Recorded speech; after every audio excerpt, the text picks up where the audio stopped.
ஓம் ஸ்ரீ குருவ்யோ நமக. நீலாதுங்கஸ்த நகரிதடி சுப்தமுத்போக்ய கிருஷ்ணம் பாரார்த்தயம் ஸ்வம் ஸ்ருதி சதஸ் சிரஸ் சித்மத்யாபயந்தி ஸ்வோச்சிஷ்டாயாம் ஸ்ரஜி நிகலிதம் ய பலாத்கிருத்ய புங்க்தே கோதாஸ்யைனம் இதமிதம் பூய ஏவாஸ்து பூயக. அன்னவயற் புதுவை ஆண்டாள் அரங்கற்கு பண்ணு திருப்பாவை பல்பதியம் இன்னிசையால் பாடிக் கொடுத்தாள் நற்பாமாலை பூமாலை சூடிக் கொடுத்தாளை சொல்லு.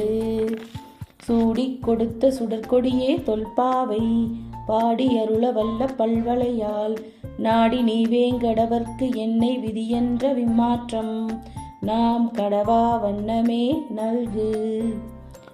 அஞ்சு குடிக்கோர் சந்ததியாய் ஆழ்வார்கள் தன் செயலை விஞ்சி நிற்கும் தன்மையலாய் விஞ்சாய் பழுத்தாலை ஆண்டாளை பக்தியுடன் நாடும் வழுத்தாய் மனமி மகிழ்ந்து. இன்னைக்கு மார்கழி கொண்டாட்டத்துல பாசுரம் 19. குத்து விளக்கேறிய கூட்டுக்கால் கட்டில் மேல் மெத்தென்ற பஞ்ச சயனத்தின் மேலேறி கொத்தலர் பூங்குழல் நப்பின்னை கொங்கை மேல் வைத்து கிடந்த மலர்மார்பா வாய்த்திரவாய் மைத்தடங் கண்ணினாய் நீயும் மணாளனை எத்தனை போதும் துயிலிழ ஒட்டாய்கான் எத்தனை போலும் பிரிவாற்ற கில்லாயால் தத்துவம் அன்று தகவேலோர் எம்பாவாய். இந்த பாட்டுல 2 பேரும் எழுப்புறாங்க அந்த தோழிகள். அதாவது போன பாட்டுல நப்பின்னைய மட்டும் எழுப்புனாங்க. இப்போ அந்த தோழிகள் ஒரு கற்பனைய நினைச்சு பாக்குறாங்க உள்ள என்ன நடந்திருக்கும்னு. ஏன்னா இவங்க நப்பின்னை பேராட்டிய வந்து கதவை திறங்கன்னு சொன்ன போது நப்பின்னை கதவை திறக்க ஓடி வந்திருப்பாங்க. அப்போ கதவை திறக்க விடாதபடி அவளை கண்ணன் இழுத்து அணைத்து கொண்டிருப்பான் போல. நப்பின்னை ஏதாவது பேசி விடுவாளோ அப்படின்னு சொல்லிட்டு கண்களால ஜாடை காட்டியிருக்கான். கண்ணனோட கண்ணு அழகுல மயங்கிய அந்த நப்பின்னை வாய் பேச முடியாம அவனோட மார்பில சாஞ்சு அவளுக்கு அதுவே ரொம்ப சுகமா இருந்திருக்கும். நான் பேசக்கூடாதுன்னா நீங்களும் தான் பேசக்கூடாது அப்படின்னு சொல்லி கண்ணனோட வாயை கூட பொத்திருப்பா. உள்ள இதுதான் நடந்திருக்கும் அப்படின்னு இவங்க யூகிச்சுட்டு இப்போ 2 பேருமே எழுப்புறாங்க. கம்சனோட பட்டத்து யானையோட பேரு தான் குவளையா பீடம். கண்ணனை கொல்றதுக்காக இந்த யானையை தான் ஏவி விட்டான் அந்த கம்சன். அதோட தந்தங்களை முறிச்சு யானையை தூக்கி வீசினா கண்ணன்.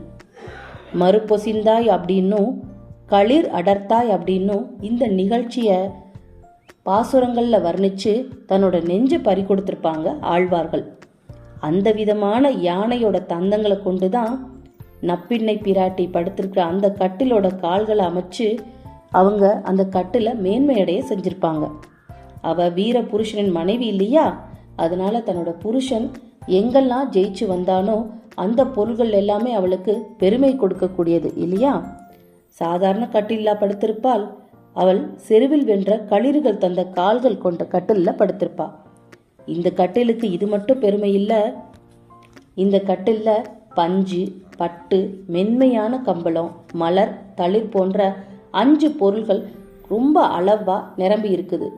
அழகு, குளிர்ச்சி, மென்மை, பரிமளம், வெண்மை என்னும் 5 குணங்கள் அதுல இருக்கு.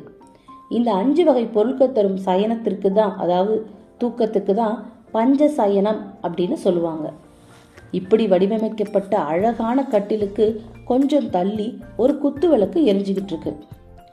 கண்ணனே ஒரு மணி விளக்கு, நப்பின்னை ஒரு குலவிளக்கு. இந்த 2 ஒளி விளக்குகள் இருக்கும்போது அந்த அறைக்கு குத்து விளக்கு எதற்கு அப்படின்னு தோணலாம்.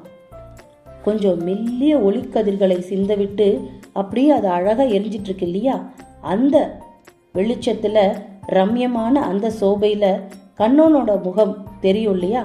அந்த அழகை ரசிக்கிறதுக்காக தான் அந்த குத்து விளக்கு எரியுதான்.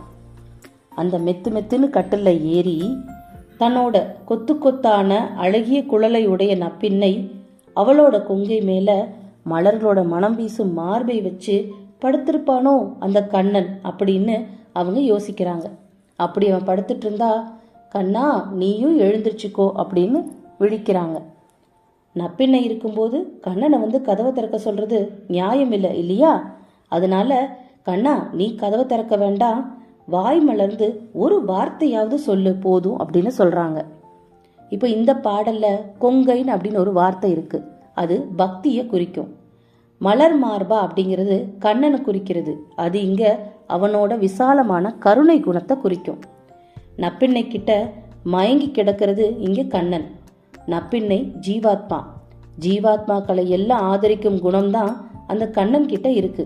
அதனால ஜீவாத்மாவோட அந்த குணத்துல மயங்கிதான் பரமாத்மாவும் இருக்கானா. நப்பிண்ணை அதாவது ஜீவாத்மா இப்போ பரமாத்மாவோட கண் அழகுல மயங்கி கிடக்கிறது.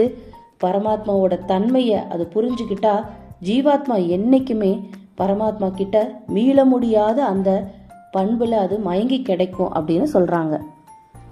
வாய் திறவாய் அப்படிங்கிற வார்த்தையை கேட்டும் இப்ப கண்ணன் மௌனமா இருக்கான். உடனே மீளவும் நப்பிண்ணையை இப்ப அழைக்கிறாங்க. நாங்கள் கண்ணனை அடைய வேண்டும் என்று நோன்பு நோற்று கண்களுக்கு மை கூட வைக்காம இருக்கோம். ஆனா நீ அவன் பக்கத்திலே இருந்துக்கிட்டு அவனை அனுபவிக்கும் யோகம் பெற்றதுனால உன் கண்களுக்கு நீ அழகாக அஞ்சனம் தீட்டிக்கொண்டு எல்லாருக்கும் பொதுவான அந்த கண்ணனை அந்த பரமாத்மாவை உனக்கு மட்டுமே நீ உரிமையா வச்சுக்கிட்டு ஒரு நொடி பொழுது கூட அவனை எழுந்திருக்க விடாம நீ வச்சிருக்க. அதனால தாயே, எங்களுக்கு கருணை காட்டி எங்களோட குற்றங்களை பொறுத்து அவனோட எங்களை சேர்ப்பிக்க நீ தான் உதவணும் அப்படின்னு சொல்லி கோபிகைகள் எல்லாரும் அங்க வேண்டுதல் வைக்கிறாங்க. கோகுலத்து பெண்களோட குறை அறிந்து அதை களைந்து உதவும் குலமகள் தானே அந்த நப்பிண்ணை. ஆனா நீயோ அவனை விட்டு ஒரு இமைப்பொழுது கூட பிரிய இயலாதவளா இருக்கிறாயே. இந்த தன்மை, இந்த பண்பு உனக்கு தர்மம் இல்லாமா? இப்படி இருக்குது தத்துவமும் இல்லை.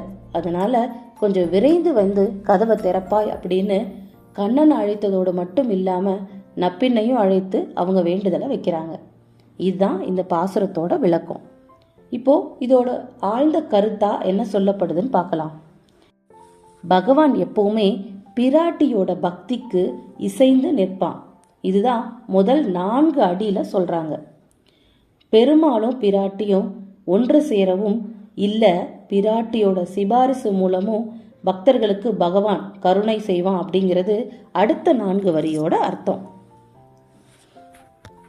சூட்சமா என்ன சொல்ல வர்றாங்கன்னா, முதல்ல எப்பவுமே பகவான்கிட்ட போய் தன்னோட குறைகளை சொல்லி முறையிடுவாங்க. பகவான் வாய் திறக்கல அப்படின்னு நினைச்சு பார்த்தாங்கன்னா உடனே அவரோட மனைவி கிட்ட போய், அம்மா தாயே, நீயாவது உன் கணவன்கிட்ட சொல்லி எங்களோட குறைகளை தீர்க்க கூடாதா, எங்களோட இந்த ஜென்மத்தை சாபல்யம் அடைய வைக்க கூடாதா அப்படின்னு சொல்லி அவங்கள்ட்ட வேண்டுவாங்க. இதுதான் இந்த பாசுரத்தோட உட்கருத்து. இப்போ ஸ்ரீமத் ராமானுஜர் குறித்து என்ன சொல்லியிருக்காங்க அப்படின்னு பார்க்கலாம். இங்க கட்டில் மேல் மெத்தென்ற பஞ்சசயனம் அப்படின்னு குறிப்பிட்டிருக்காங்க இல்லையா? இதுல ராமானுஜர் கோட்டுக்கால் அப்படின்னு சொல்லப்படுற 4 கால்கள் இருக்கு. அத 4 வேதங்களாகவும் அது மேல அவரு வேதாந்த விழுப்பொருளை மெத்தென்ற பஞ்சசயனமாகவும் அதை தமது நூல்களான வேதாந்த தீபச்சார, ஸ்ரீபாஷ்ய, கீதாபாஷ்ய, வைகுண்ட கத்திய, ஸ்ரீரங்க கத்திய, சரணாகதி கத்திய, வேதாந்த சங்கிரகங்களாகிய குத்துவிளக்கால் பிரகாசிக்க செய்யறதாகவும் ஆள் பொருளை கொண்டு ஆண்டாள் அனுபவிக்கிறதா இங்க சொல்லப்படுது.